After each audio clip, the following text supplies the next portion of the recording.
इस मशवरे के मजलिस में आप समय निकाल कर आए हैं, इसके लिए अपने भाई, अपने मित्र प्रशांत किशोर की ओर से आदाब स्वीकार कीजिए। ये मशवरे की मजलिस है, राजनीति का मजलिस नहीं है। मुसलमानों को मशवरे की जरूरत क्या है, क्यों इस मजलिस की जरूरत है, इसको समझने की बात है। आखिर इस मजलिस को क्यों आहूत किया गया है। हम तो गांव-गांव जाकर आपसे मिल ही रहे हैं, फिर आपको इतना कष्ट देकर आपके गांव से, आपके शहर से वापस यहां क्यों बुलाया गया है। ये इसलिए कि आज अगर किसी कौम को सबसे ज्यादा मशवरे की जरूरत है तो वो देश का, बिहार का मुसलमान है। ये बात हम खुद से नहीं कह रहे, ये पैगंबर साहब ने आपको बताया। जब आगे का रास्ता न दिखे, जब आगे का रास्ता न दिखे तो मशवरे में खैर है, मशवरे में खैर है। इसलिए आज आपको ये तकलीफ दी है, आपको यहां पर दावत दिया है, आपको बुलाया है।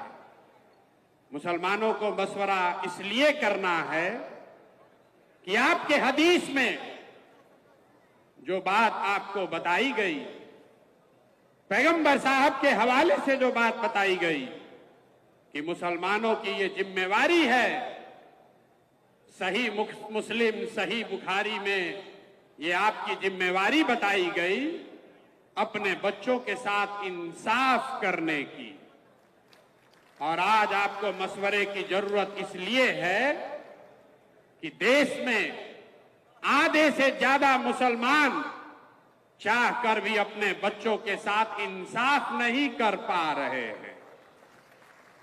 आपको ये आपके हदीस में बताया गया है, अपने बच्चों की तालीम की, तरबियत की, पढ़ाई की, परवरिश की आप वो नहीं कर पा रहे।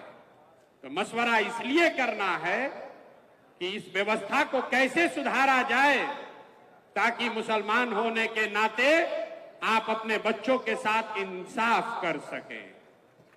ये मशवरे की जरूरत इसलिए है कि आपके कुरान की जो पहली आयत है, इकरा बिस्मे रब्बिल कल्लजी खलक, उसका पहला शब्द इकरा, जिसका मतलब है पढ़ो, जिसका मतलब है पढ़ो। और आज आप वो कौम बन गए हैं जो देश का सबसे अनपढ़ कौम है। इसलिए आपको मशवरे की जरूरत है, आपको मशवरे की इस मजलिस में आने की इसलिए जरूरत है कि जिस कौम ने, आपके पुरखों ने अपने खून पसीने से इस देश की आजादी में, इस देश को बनाने में कुर्बानी दी, उसी देश के पार्लियामेंट में, उसी देश के पार्लियामेंट से ऐसे कानून बनाए जा रहे हैं जिससे मुसलमानों का एक बड़ा वर्ग अपने आप को असहज महसूस कर रहा है। उसी पार्लियामेंट से सीए एनआरसी का कानून बन गया, उसी पार्लियामेंट से वक्फ बोर्ड की नई कहानी लिखने की कोशिश की जा रही है। इसलिए यह मशवरे का वक्त है। मशवरे का कि इस मजलिस की जरूरत इसलिए है कि 20 करोड़ मुसलमान जिनको आप वोट नहीं देते हैं उसकी बात छोड़िए, कम से कम 10 करोड़ वोट जिसको आपने दिया है, जब कोई गरीब, लाचार, असहाय मुसलमान रोड पर भीड़ के द्वारा मार दिया जाता है तो आपका 10 करोड़ वोट पाने वाले लोग, उसमें से 10 आदमी भी आपके साथ खड़ा नहीं होता है। इसलिए मशवरे की जरूरत है, इसलिए ये आज मजलिस बुलाई गई है। इसलिए ये मजलिस बुलाई गई है कि मिलकर मशवरा करके कोई ऐसा रास्ता निकालें कि इन बातों पर अमल किया जा सके। मैं प्रशांत किशोर आपका नेता नहीं हूं, मैं आपका रहनुमा न हूं, न होने का दावा करता हूं। जन सुराज कोई दल नहीं है, जन सुराज दल नहीं है, जन सुराज वो व्यवस्था है, वो सोच है कि इन सारे मशवरे के बाद जो चीज तय की जाए उसको ईमानदारी से जमीन पर अमल किया जा सके, इसलिए आज आपको बुलाया है।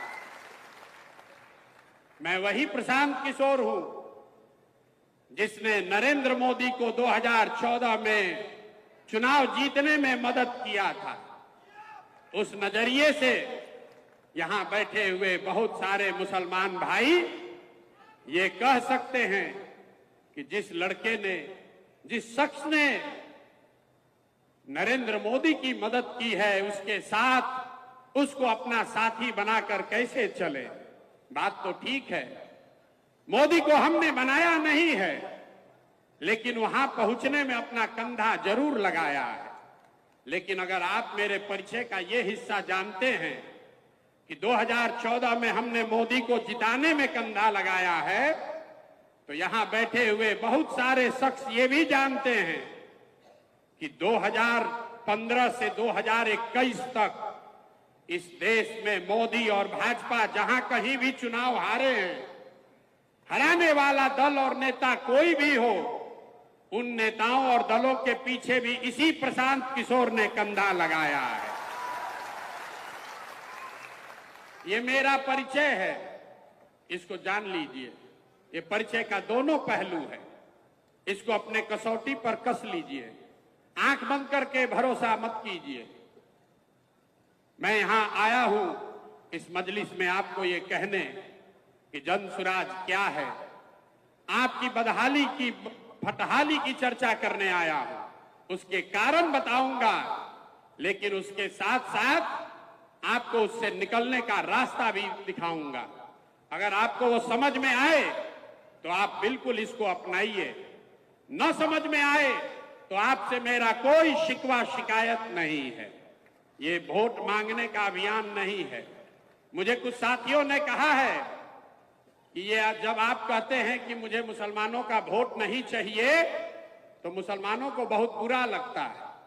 हम फिर से दोहरा रहे, मेरे भाई, मुझे आपका वोट नहीं चाहिए, मुझे आपकी दुआ चाहिए, इसलिए यहां आए। वोट लेने वाले तो तमाम देश में बैठे हुए, हम आपकी दुआ लेने आए और आपकी दुआ से बिहार में वो व्यवस्था बनाएंगे कि जो चीज आप वर्षों से, दशकों से अपने बच्चों के लिए करना चाहते हैं वो करके आपको दिखाया जाएगा।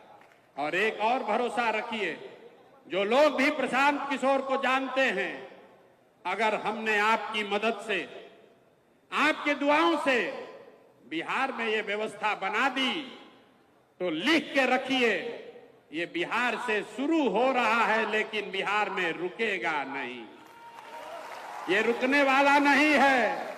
इसलिए आपको आज दावत देकर बुलाया है। सबसे पहले ये आप समझिए कि मुसलमानों की इतनी दुर्दशा है क्यों। जो आदमी, जो वक्ता खड़ा होता है, तकरीर करता है, वो यही बताता है मुसलमानों को किसने ठगा, मुसलमानों को सबने ठगा, हम लोग की हालत बहुत खराब है, कैसे इससे बाहर निकलें।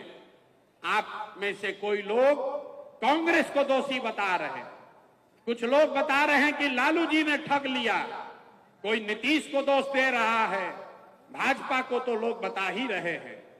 लेकिन जो मैं बात गांव-गांव में घूमकर कहता हूं, मैं आपको बता रहा हूं मुसलमानों की बदहाली क्यों है। मुसलमानों की ये बदहाली इसलिए है कि आपके कौम में पैगंबर साहब ने बताया कि जिस कौम को अपने रहनुमाओं की समझ न हो उसके ऊपर जालिम हुक्मरानों को मुसल्लत कर दिया जाता है। ये हम नहीं कह रहे, ये हम नहीं कह रहे, ये तो बात पैगंबर साहब ने कही है। अगर आपको लगता है कि जो भी हुक्मरान है, किसी दल का हो, कोई भी व्यक्ति है, अगर वो जालिम है या आपके बच्चों की चिंता उसको नहीं है, तो बात अगर पैगंबर साहब ने कही है तो वो गलत नहीं हो सकती है।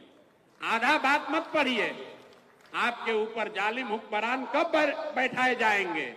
जब आप गलत रहनुमाओं का चुनाव करेंगे। तो आपने पीछे जिसको भी चुना, उसको चुनने में जो गलती हुई, उसी वजह से आज आपकी ये बदहाली है। सच्चर कमेटी का रिपोर्ट हर मुसलमान पढ़ता बताता है। सच्चर कमेटी के रिपोर्ट में बताया गया कि इस देश में दलितों के बाद सबसे ज्यादा गरीब, पिछड़ा, बदहाल अगर कोई है तो वो मुसलमान हैं। तो मेरे भाई, सच्चर कमेटी का रिपोर्ट आया 2006 में। 2006 से पहले, आजादी के बाद 2006 तक इस देश में भाजपा का शासन नहीं था। तब तो उन्हीं लोगों का शासन था जिसको आपने अपना रहनुमा बनाया था।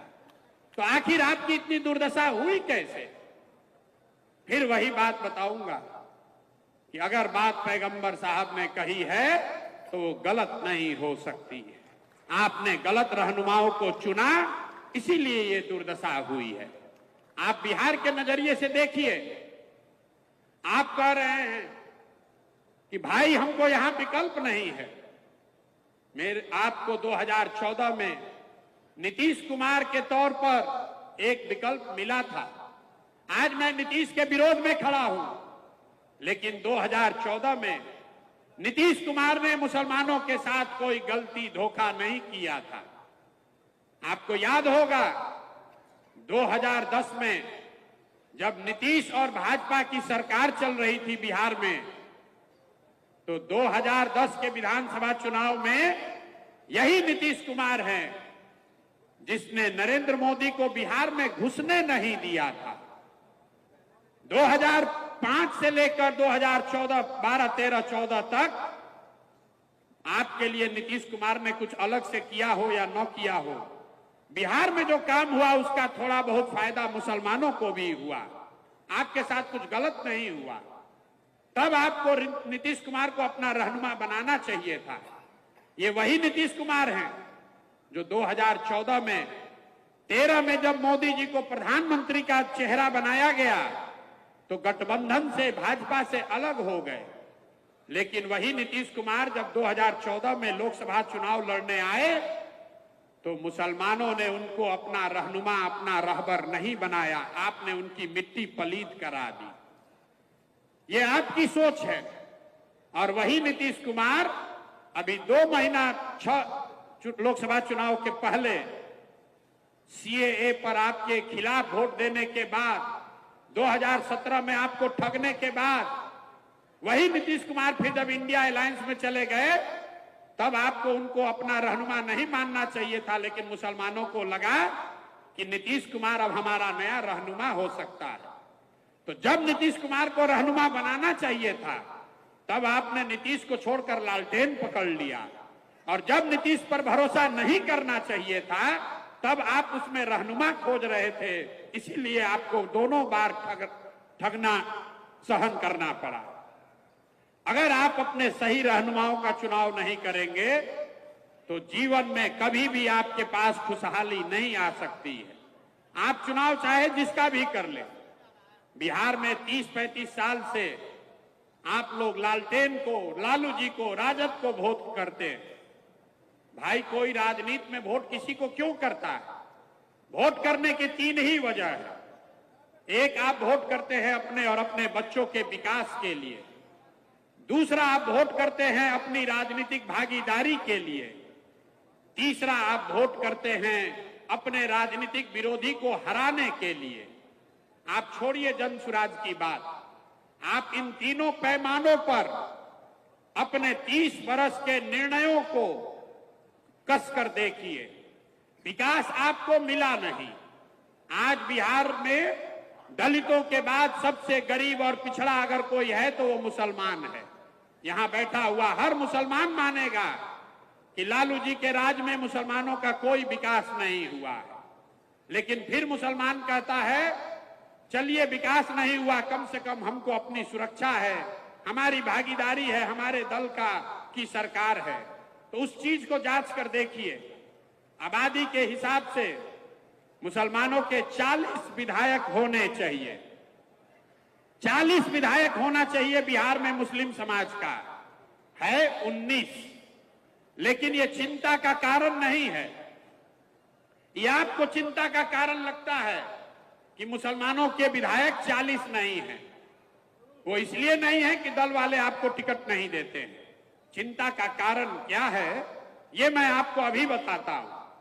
बिहार में आबादी के हिसाब से 1650 के आसपास मुखिया और सरपंच होने चाहिए, लेकिन बिहार में 1200 से कम मुखिया ही मुस्लिम समाज के हैं। बिहार में आबादी के हिसाब से 27,500 वार्ड सदस्य मुस्लिम होने चाहिए, हैं 11,000 से कम। ऐसा क्यों है? वहां तो आपको आरजेडी का टिकट का इंतजार नहीं करना है। ये आंकड़ा बता रहा है कि कहीं न कहीं मुस्लिम समाज में राजनीति को लेकर जो जागरूकता होनी चाहिए वो खत्म हो गई है। ये सबसे बड़ा नुकसान आपको आरजेडी में किया है। आपको विकास दिया या न दिया, आपको ये राजनीतिक मानसिक गुलामी दे दी, जिसमें ये बता दिया कि अगर जीवन में आगे बढ़ना है तो राजनीति हमको करने दो, हमारा झंडा लेकर पीछे जीवन भर चलते रहो। इसीलिए आपके बच्चे विधायक छोड़िए, वो वार्ड सदस्य और मुखिया का चुनाव भी लड़ने का हिम्मत नहीं जुटा पा रहे। तो विकास आपको मिला नहीं, भागीदारी आपके पास है नहीं। सब सुनने के बाद भी मुसलमान कहता है चलिए कम से कम भाजपा को हरा दीजिए, हम लोग की उसी में खुशी है। तो उस नजरिए से भी देखिए, 1990 में जब आपने लालू जी को वोट देना शुरू किया तब भाजपा का बिहार में 0 सांसद था और देश में 2 सांसद। और आज 30 बरस भाजपा के विरोध में आपके वोट देने के बाद भी इस राज्य में भाजपा गठबंधन का 30 सांसद है और देश में 240। तो भैया आपको विकास मिला नहीं, भागीदारी मिली नहीं और भाजपा को आप हरा पाए नहीं, तो आप क्यों उसी लकीर पर चले जा रहे हैं? इसलिए मशवरे की जरूरत है कि बैठिए, मशवरा कीजिए कि कोई दूसरा रास्ता है या नहीं है। आपको क्या बताया गया? रास्ता न दिखे तो साहिबे अक्ल से जाकर मशवरा करो, साहिबे अक्ल से जो समझदार लोग हैं उनसे जाकर मशवरा करो। लेकिन मुसलमान आज मशवरा नहीं करना चाहता, बैठा हुआ है, वो जद्दोजहद नहीं करना चाहता है। उसको भाजपा का डर दिखाकर ये राजनीतिक बंधुआ मजदूर बना दिया गया है। इसलिए ये जनसुराज की व्यवस्था बनाई जा रही है। अब हम आपको आपकी परिस्थिति पर चर्चा करने के लिए खाली नहीं बुलाए, आपको अभी इससे निकलने का रास्ता भी बताएंगे। आपके सामने अभी आंकड़े से वो रास्ता बताएंगे, आपको खुद दिखेगा कि कैसे आप अपने बच्चों की राजनीति में भागीदारी भी करा सकते हैं, विकास भी कर सकते हैं और भाजपा को मुकम्मल हरा भी सकते हैं। तो जिसको जिसको ये समझना है, अभी तक आप ये जानते हैं कि अगर भाजपा को हराना है तो MY समीकरण चाहिए। यही आपको बताया गया है पिछले 30 साल में। MY समीकरण होगा तो उससे हम लोग भाजपा को हरा देंगे, लेकिन उस सारे समीकरण से आप भाजपा को अभी तक नहीं हरा पाए। ऐसा क्यों? ऐसा इसलिए कि अब MY समीकरण कहीं बचा ही नहीं है। अब समीकरण है YM। जहां Y खड़ा होता है वहां पर मुकम्मल M समाज के, मुसलमान समाज के लोग उसको वोट देते हैं। लेकिन जैसे ही मुसलमान खड़ा होता है तो आधे से ज्यादा Y समाज के लोग हिंदू मुसलमान के नाम पर जाकर भाजपा को वोट देता है। अब तुरंत कोई कहेगा कि ये तो यादव लोग हमको धोखा दे रहे हैं। नहीं, ये यादवों की गलती नहीं है। अगर ये समीकरण आप सवर्ण के साथ, ब्राह्मण के साथ, दलित के साथ, कुशवाहा के साथ बना लीजिए तो भी यही होगा। जब वो खड़े होंगे तो आप उसको मुकम्मल वोट दीजिएगा, लेकिन जैसे ही आप खड़े होइएगा तो विचारधारा की तलवार से आधा लोग उसमें कट के हिंदू मुसलमान के नाम पर आपके खिलाफ में वोट करेगा। ऐसा क्यों है? ऐसा इसलिए है कि एक आंकड़ा याद रखिए, इस देश में भाजपा को 36% वोट आया है। इस देश में हिंदू रहते हैं 80%। ध्यान से इसको सुनिए, 80% इस देश में हिंदू रहते हैं और भाजपा को 36-37% वोट आया है। इसका मतलब है कि करीब करीब आधे हिंदू आज भाजपा को वोट नहीं दे रहे, भाजपा को वोट दे रहे हैं। जो लोग भाजपा को वोट दे रहे हैं वो किसी एक जाति के नहीं हैं, वो सभी जातियों में हैं। इसका उदाहरण देखिए, बिहार में भाजपा को मोदी जी को वोट पड़ा है, लेकिन मोदी जी के जाति का कोई आदमी बिहार में नहीं रहता। वो लोग जो मोदी और भाजपा को बिहार में वोट देते हैं वो हिंदू मुस्लिम के विचारधारा से प्रभावित होकर उनको वोट देते हैं। इसी आंकड़े में आगे का रास्ता छुपा हुआ है। आपको समझना यह है कि वो कौन आधे हिंदू हैं जो भाजपा को आज वोट नहीं कर रहे। कभी कभी आप लोग उसको खोजने की कोशिश करते हैं तो किसी को वो यादव दिखता है, किसी को कुशवाहा दिखता है, किसी को दलित दिखता है। मैं आपको बता रहा हूं वो कौन हिंदू है जो भाजपा को वोट नहीं कर रहा। जो हिंदू गांधी जी की विचारधारा को मानने वाला है वो आज भाजपा के आज के विचारधारा से इत्तेफाक नहीं रखता है। जो हिंदू अंबेडकर, बाबा साहब अंबेडकर की विचारधारा को मानने वाला है वो भी भाजपा को वोट नहीं करता है। जो हिंदू कम्युनिस्ट विचारधारा को मानने वाला है वो हिंदू भी भाजपा को आज वोट नहीं करता है। और जो लोग जयप्रकाश और लोहिया के समाजवाद को मानने वाले हैं वो भी भाजपा को वोट नहीं करते हैं। तो इन चार विचारधारा के मानने वाले हिंदुओं को अगर आप इकट्ठा करें तो वो करीब करीब आधे हिंदू हुए। तो राजनीतिक सफलता का जो मंत्र है ये विचारधारा के आधार पर इन चार विचारधारा के मानने वाले हिंदुओं के साथ अगर 20% मुसलमानों का सामाजिक राजनीतिक गठजोड़ बना दिया जाए तो आप हुए 7, भाजपा हुई 40 और पूरा मुकम्मल उनको राजनीतिक शिकस्त दी जा सकती है। इसी विचारधारा पर, इसी फॉर्मूले पर यह जन सुराज की नींव रखी गई है कि जाति के आधार पर नहीं, धर्म के आधार पर नहीं, विचारधारा के आधार पर जो लोग आज भाजपा से लड़ना चाहते हैं उनके साथ सामाजिक राजनीतिक गठजोड़ अगर मुस्लिम समाज के लोग बना दें तो आपको हर चुनाव में सफलता मिलनी ही मिलनी है। यहीं पर ओवैसी साहब जो कह रहे हैं और जनसुराज जो कह रहा है यही फर्क है। ओवैसी साहब ये कह रहे हैं कि मुसलमानों को अपने पैर पर खड़े होकर अपना राजनीतिक वजूद बनाने के लिए लड़ाई लड़नी चाहिए।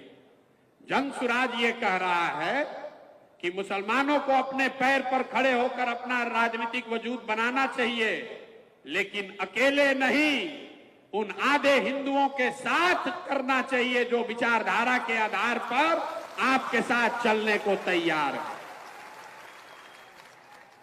एक बार आपने ये कर लिया तो ये थियरी नहीं है। जो लोग हमको जानते हैं उनको पता है प्रशांत किशोर को और कुछ आए चाहे नहीं, चुनाव लड़ाने आता है। 1-2 राज्य में नहीं, हमने 10 राज्य में ये करके देखा है। आप बगल का राज्य है बंगाल, वहां पर 27% मुसलमान रहता है, और जब हमने दीदी का कैंपेन किया उनको वोट आया 49%, मतलब 70% में, वहां 70% करीब हिंदू है, आधे हिंदुओं को मैंने मुसलमानों के साथ जोड़ा, तब दीदी को उतनी बड़ी सफलता मिली।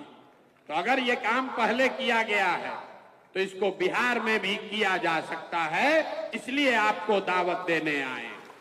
इस चीज को आत्मसात कीजिए और आपको सफलता मिलेगी ही मिलेगी। लोहे को लोहा काटता है। आपकी जिनसे लड़ाई है वो विचारधारा आधारित व्यवस्था है। आपकी लड़ाई भाजपा से नहीं है, आपकी लड़ाई मोदी शाह से नहीं है, आपकी लड़ाई संघ से है, जो विचारधारा आधारित व्यवस्था है। वो एक दिन में गांधी मैदान में रैली करके नहीं बना है, वो एक चुनाव के लिए नहीं बना है, वो पिछले 40-50 सालों में उस विचारधारा के मानने वाले लोगों ने एक एक कतरा करके धीरे धीरे उसको बनाया है।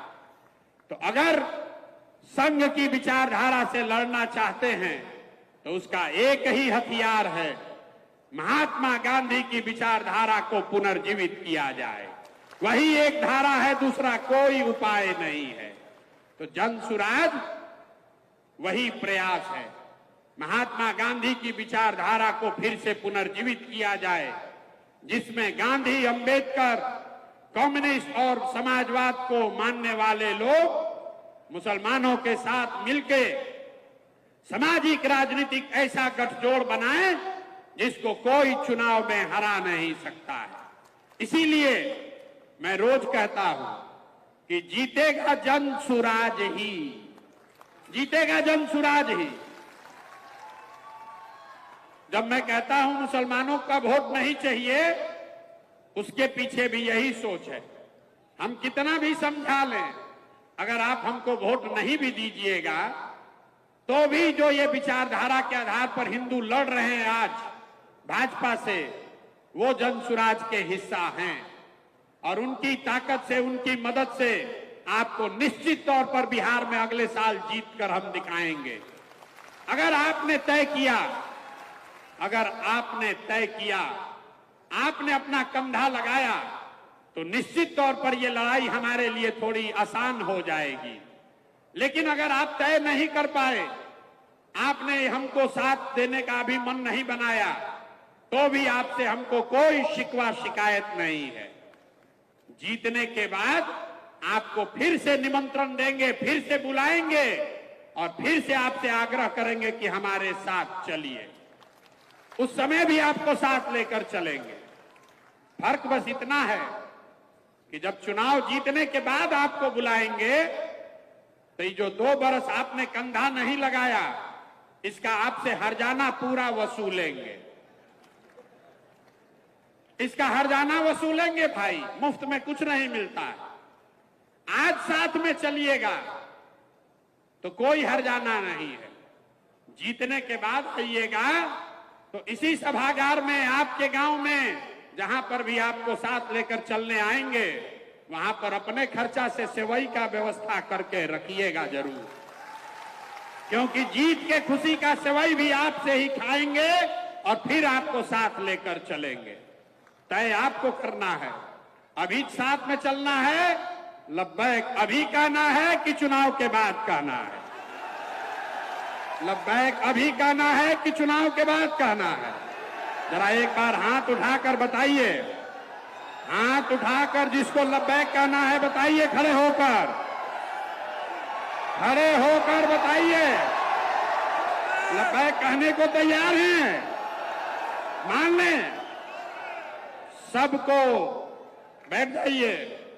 सबने आपको एक दूसरे के साथ देखा है, पूरे मंच को साक्षी रख के, इस सभागृह में बैठे, इस मजलिस में बैठे सबको साक्षी रखकर आपने लब्बैक कहा है।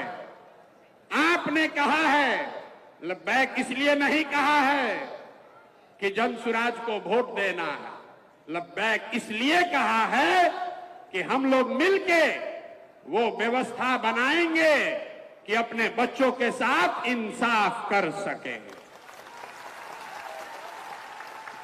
अब एक बार अपने बच्चों के साथ इंसाफ कर सके ऐसी व्यवस्था बनाने के लिए जो जो लब्बैक कहना चाहता है हाथ उठाइए, उठाइए हाथ फिर से। और लब्बैक कहने को तैयार हैं कि नहीं हैं? आपके बच्चों के साथ इंसाफ होना चाहिए कि नहीं होना चाहिए? होना चाहिए।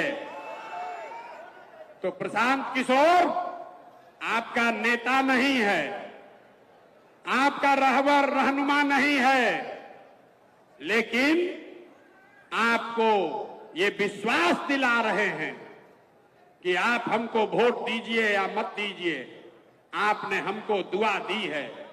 अब अपने अपने बच्चों को हमारे पास भेजिए, जन सुराज के पास भेजिए।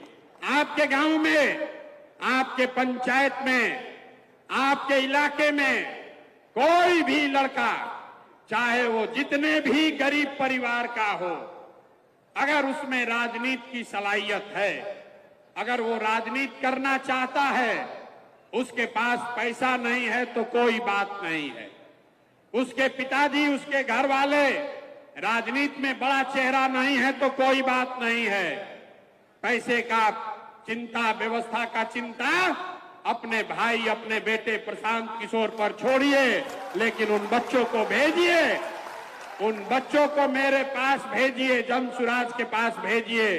इस पूरे सभा में आपको साक्षी रखकर ये बता रहे हैं, अगर अपने समाज से किसी बच्चे को भेजोगे तो उसको प्रशिक्षित भी मैं करूंगा और जन सुराज के खर्चे पर चुनाव भी निश्चित तौर पर लड़ाऊंगा। ये देखिए खड़ा होकर कह रहे हैं अफाक अहमद, पहली बार बिहार के उच्च सदन विधान परिषद में आपके समाज का कोई आदमी चुनकर गया है। इनको लालू जी ने नहीं भेजा है, कांग्रेस में थे, कांग्रेस ने नहीं भेजा है, जन सुराज ने अपने कंधे पर बैठाकर इनको सदन में भेजा है। तो हमको आपसे वोट मांगने बहुत लोग आते हैं, हमने आपसे आपकी दुआ मांगी है और हम आपसे अपने आपके समाज से बच्चे मांग रहे हैं। हर पंचायत से, हर आपकी 2.5 करोड़ की आबादी है बिहार में, आप हमको हर पंचायत से 5, 7, 10 ऐसे बच्चे निकाल कर दीजिए जिनको राजनीति सिखाया जा सके, जिनको वार्ड सदस्य लड़ाया जा सके, जिनको मुखिया सरपंच बनाया जा सके। अगर उसमें काबिलियत हो तो उसको विधायक भी लड़ाया जाए। अब यहां जो लोग बैठे हैं, इधर जो बैठे हैं वो कम, लेकिन जो इधर बैठे हैं उनका इसमें कोई दिलचस्पी नहीं है कि मुखिया लड़ाइएगा कि नहीं। इनका दिलचस्पी है कि विधायक कै गो लड़ाइएगा, ये बताइए, है कि नहीं है? तो हमने घोषणा की है, सिर्फ मुसलमानों के लिए नहीं, 2 अक्टूबर को जब ये आपका दल बन रहा है तो समाज में जिसकी जितनी आबादी है, वो चाहे सामान्य वर्ग का हो, वो दलित समाज का हो, अति पिछड़ा हो, ओबीसी हो, यादव हो, कुशवाहा हो, मुसलमान हो, जिसकी जितनी संख्या है उसको उतनी भागीदारी निश्चित तौर पर दी जाएगी। और वो भागीदारी प्रशांत किशोर नहीं देंगे। मैं ऐसी व्यवस्था बना रहा हूं कि वो चूंकि व्यवस्था के मालिक ही आप होंगे तो आपके साथ कोई गलती नहीं कर सकता है। तो 2 अक्टूबर को जब ये जन सुराज दल बनेगा तो 1 करोड़ बिहार के लोग जो मिलकर इसको बना रहे हैं, उसमें हमसे लिख कर ले लीजिए 18 लाख मुसलमान भी शामिल होगा। गांव गांव जाकर मैंने मुसलमान भाइयों के हाथ जोड़े हैं, उनको समझाया है कि आइए ये व्यवस्था बन रही है, इसमें जुड़िए, इसके मालिक और मुखिया बनिए। जब ये दल बनेगा और 2 तारीख को इसके 25 लोगों के नेतृत्व की घोषणा की जाएगी तो उसमें 4 या 5 मुसलमान साथी भी चुनकर आएंगे जो इस दल का नेतृत्व करेंगे। इसमें कोई अल्पसंख्यक प्रकोष्ठ नहीं है, कोई प्रकोष्ठ नहीं। जो दल है वो एक ही दल है और उसमें 20% की आपकी भागीदारी सुनिश्चित है। बच गया विधानसभा, तो विधानसभा में 18% आपकी आबादी के हिसाब से जहां पर भी आपकी दावेदारी बनती है, कम से कम 40 विधायक आपके जरूर लड़ाए जाएंगे। लेकिन इससे आगे भी बात कह रहे हैं, कुछ लोग कह रहा है कि तो वोट काट सकते हैं। तो आपने आज तक जिसको रहनुमा बना के रखा है, इस मंच से सीधी आपके जरिए उनको घोषणा चुनौती दे रहे हैं। जहां पर भी राजद के लोग आपके समाज के लोगों को टिकट देंगे, जहां पर भी आपके समाज के लोगों को राजद के लोग टिकट दें, आप उनसे स्वीकार करा लीजिए, जनसुराज वहां मुसलमान उम्मीदवार नहीं खड़ा करेगा। अगर उनमें दम है, तो ये ऑफर को स्वीकार करके दिखा दें। हम ऑफर दे रहे हैं, सामने आपके कह रहे हैं। आपने भरोसा करके लब्बैक कहा है, तो हम आपको कह रहे हैं, जहां पर जो आप 19 साथी लड़कर जीते हुए हैं, उनके खिलाफ हम मुसलमान कैंडिडेट नहीं उतारेंगे। लेकिन जहां पर मुसलमानों की भागीदारी है, वहां पर उनको भी बंटवारा नहीं करना होगा। आपको दूध का दूध, पानी का पानी हो जाएगा कि किसको आपके समाज की चिंता है और किसको अपने लालटेन और अपने रोशनी की चिंता है। हमारे लिए आप किरासन तेल नहीं है, आप हमारे लिए, जनसुराज के लिए किरासन तेल नहीं है। लालटेन में आप जल रहे हैं, रोशनी कहीं और हो रही है। जल रहा है आपके बच्चों का भविष्य, रोशनी कहीं और हो रही है। तो मेरे भाई जगिए और इस तरह के मशवरे गांव-गांव में, ये मशवरे की मजलिस, इसका आज आगाज कर रहे हैं। गांव-गांव में, पंचायत में जाकर लोगों को ये बताइए, क्योंकि ये बात पैगंबर साहब ने कही कि मां की गोद से कब्र तक इल्म हासिल करने के लिए जरूरत पड़े तो चाइना भी जाओ। आप तो बापू सभागार में आए हैं। आपके अपने समाज में बच्चों के राजनीतिक इल्म की व्यवस्था करने की जिम्मेवारी जनसुराज की है। अगर उसमें क्षमता है तो उसको चुनाव लड़ाने की गारंटी भी जनसुराज की है। और अगर जनसुराज से प्रशांत किशोर चुनाव लड़ा रहे हैं, तो 10 वर्ष में आपने देखा है, एक बार जिसका हाथ पकड़कर हमने चुनाव लड़ाया है, जीतना हारना तो ऊपर वाले के हाथ में है, लेकिन लिख कर रखिए कि अगर चुनाव लड़ाएंगे तो सामने वाले का दांत खट्टा करके दिखाएंगे। अब एक दो साथियों का मैं परिचय कराना चाहता हूं। एक साथी अभी 2 दिन पहले जुड़े हैं, मैं चाहूंगा कि 2 मिनट एक बार आप लोग जोरदार तालियों से इनका स्वागत कीजिए और 2 मिनट में इनसे चाहूंगा कि ये बताएं कि 10 वर्षों से संघर्ष के बाद इनकी पार्टी है, क्यों जनसुराज में जुड़ रहे हैं। अस्सलाम वालेकुम एवरीबॉडी।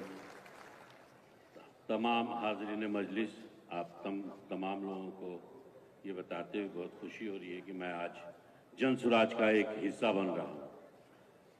हिस्सा बनने की वजह क्या है वो आप बहुत आसानी से प्रशांत किशोर ने जो कहा आप उसको समझ गए। यही वो वजह है कि आपकी सियासी हिस्सेदारी मिले। वो सारी बातें इन्होंने कह दी, मैं तो सिर्फ एक शेर पे ही इस बात को कह दूंगा कि सब मिटा दे अपनी हस्ती को, अगर कुछ मर्तबा चाहे कि दाना खाक में मिलके गुले गुलजार होता है, सब जनसुराजी बनिए और यहाँ शरीक हो जाइए। यही वो वक्त है, आजादी के बाद पहली बार आपको एक ऐसा मौका मिला है, एक ऐसी पार्टी बन रही है जो आपको बता रही है कि आप आइए, हम आपको आपके आबादी के तनासुब से हिस्सेदारी देंगे। जब आपको आपके आबादी के हिसाब से हिस्सेदारी मिलेगी तो यकीन जानिए वो तमाम मुश्किलें जिसकी वजह से आज आप परेशान हो रहे हैं, आए दिन सीए एनआरसी पे प्रशांत बाबू ने आपको बता दिया, ये तमाम चीजें जो बन रही है, क्यों आज आप जितनी मीटिंग बुला लें कुछ नहीं होने वाला है जब तक आप वहां नहीं पहुंचेंगे। और वहां पहुंचेंगे कब? जब आपके अंदर सियासी सूझबूझ होगी, सियासत करना जानेंगे। वही सियासत जो आज प्रशांत किशोर बता रहे हैं और आपको दावत भी दे रहे हैं कि आप आइए और आके इनसे जुड़िए, सियासत सीखिए। सियासी हिस्सेदारी के बगैर आपको कुछ नहीं मिल सकता। जब तक आप अपने हक के लिए खुद नहीं खड़े होंगे, अपने आप को खुद आगे नहीं बढ़ाएंगे, कोई ताकत आपको नहीं बढ़ा सकती। किसी लालू ने नहीं ठगा, किसी कांग्रेस ने नहीं ठगा, आप ठगे गए। आप अपने घर का मुहाफिज दूसरे को बनाएंगे, आप ठगे जाएंगे। आज जिस तरीके से खुले दिल से कह रहे हैं प्रशांत जी, अगर इस वक्त भी हम नहीं आए और हम नहीं सुधरे तो यकीन जानिए दुनिया की कोई ताकत हमको नहीं सुधार सकती। यही बहुत कह करके मैं अपनी बात खत्म करता हूं और शुक्रिया। मैं इनसे गुजारिश कर रहा हूं कि अपने साथ मुझे जोड़ दें। बहुत बहुत अशफाक साहब का बहुत बहुत धन्यवाद। इन्होंने कहा कि इन्होंने खुले मन से कहा है भागीदारी का। इस देश में भागीदारी की बात पहले भी हुई होगी। हम सिर्फ भागीदारी की बात नहीं कर रहे, हम आपको सिर्फ टिकट नहीं देंगे, आपको अपने खर्चे पर, जनसुराज के खर्चे पर लड़ाएंगे भी। सिर्फ भागीदारी की बात नहीं है। नाम पूरा करने के लिए हारने वाले सीट पर किसी मुसलमान को दे दिया, जिस मुसलमान को दिया उससे भी 2-4 करोड़ रुपया ले लिया। ये सियासत आप देखते आए हैं। हम आपके समाज से भी चोर बदमाश ठग को नहीं खड़ा करना चाहते। आप अपने समाज के सबसे अच्छे, सबसे बेहतर, जिस पर आपका भरोसा है उसको भेजिए। ये चिंता मत कीजिए कि उसके पास चुनाव लड़ने का पैसा है कि नहीं है। अफाक अहमद पैसे से एमएलसी नहीं बने। जनसुराज ने एक बार तय कर लिया कि आदमी अच्छा है तो इसको कंधे पर बैठाकर सदन में पहुंचाए। तो अगर आप आगे ये समझ रहे हैं, तुरंत अभी हम कहेंगे, अभी तुरंत आप देख रहे हैं कि जब से जनसुराज की ये चर्चा शुरू हुई है, आप में जितने लोग बैठे हैं राजनीति से जुड़े हुए, सबके पास सामने से फोन आ रहा है। तो और कुछ कीजिए या मत कीजिए, मेरा इतना धन्यवाद ये इसलिए कीजिए कि कम से कम आपको पूछना तो शुरू किया। अभी तक तो आपको पूछ भी नहीं रहा था। जिसको जिसको अनुभव ये नहीं है, इस कार्यक्रम के बाद हमारे साथ एक फोटो खिंचवा लीजिएगा और उसको फेसबुक पर डालिए और देखिए कि कैसे सारे दल वाले आपको फोन करते हैं, अरे भैया काहे नाराज हो, प्रशांत किशोर से काहे मिल रहे हो। ये ताकत है जनसुराज की। अभी दल नहीं है, अभी आपको चुनाव नहीं लड़ाए, आपको हिस्सा नहीं दिया, आपको जिताए नहीं, सिर्फ एक खिड़की आपके लिए खोली है, उसी से आपकी राजनीतिक बंधुआ मजदूरी खत्म हो रही है। इस मंच पर बैठा हुआ कोई ऐसा आदमी नहीं है जिसको 8 आदमी, 10 आदमी, 20 आदमी ये दबाव नहीं बना रहा है कि अरे भाई जनसुराज की ओर क्यों जा रहे हो। ये बगल में हमारे बैठे हैं मोनाजिर जी, इनको जीना इनका हराम कर दिया। 10 साल से कोई नहीं इनको पूछ रहा था। जैसे ही जनसुराज में आए सबको याद आया कि अरे वो मोनाजिर हसन भी है, इनको रोज इनको कहते हैं कि हमको भैया पूछ रहा। अनवारुल हक साहब के लड़के बैठे हैं यहाँ, कहाँ हैं ये देखिए, ये बैठे हैं, ये हमको कहते हैं भैया हमको बड़ा अच्छा लगता है आपसे, जब से जुड़े हैं सुबह शाम तक फोन करता है। तो ये राजनीति, ये आपके राजनीतिक बंधुआ मजदूरी खत्म होने की शुरुआत है। जैसे जैसे आप आगे बढ़ोगे आप देखिएगा कि जिन लोगों का फोन 5 बरस में भी नहीं आता था, अब हर 5वें दिन आपके यहां आएगा। राजद की जब अब बैठक हो रही है तो अगल बगल मुसलमान बैठा रहा, अभी तक किसको बैठा के घुमा रहा था वो आपको मालूम है। तो हम अगल बगल मुसलमान नहीं बैठा रहे, हम पूरे सभा में ही खाली मुसलमान ही बैठाए। ये आज के जमाने में लोग कहता है कि मुसलमान बगल में रहेगा तो पोलराइज हो जाएगा, और नेताओं का तो छोड़िए, मुसलमान भी कहता है कि भैया हम लोग बगल में दिखेंगे तो पोलराइज हो जाएगा। हम आपको खुले मन से कह रहे हैं मीडिया कैमरा के सामने, आप आइए बैठिए हमारे साथ, कोई पोलराइज नहीं होने वाला, कोई नहीं पोलराइज होने वाला है, हम नहीं डरते हैं उससे। बिल्कुल आपने लब्बैक कहा है तो एक ही वादा आपको कर रहे हैं, जिस ईमानदारी और शुद्धता से इस अभियान को शुरू किया है, जीवन में चाहे कुछ भी हो जाए उस ईमानदारी और शुद्धता में आंच नहीं आने देंगे, एक पैसा भी आगे पीछे नहीं हो सकता है। आपको तय करना है कि आपको ईमानदार प्रयास के साथ चलना है कि मजबूत दिखने वाले प्रयास के साथ चलना है। एक नए पौधे को सींचना है कि पुराने मरे हुए पेड़ को सींचना है। इस पौधे को सींचिएगा तो यही बड़ा होकर फल भी देगा और आपको बुढ़ापे में छाया भी देगा, और नहीं मरे हुए पेड़ में खून भी से भी सींचिएगा तो उसमें न फल लगने वाला है न उसमें आपको छाया मिलने वाला है।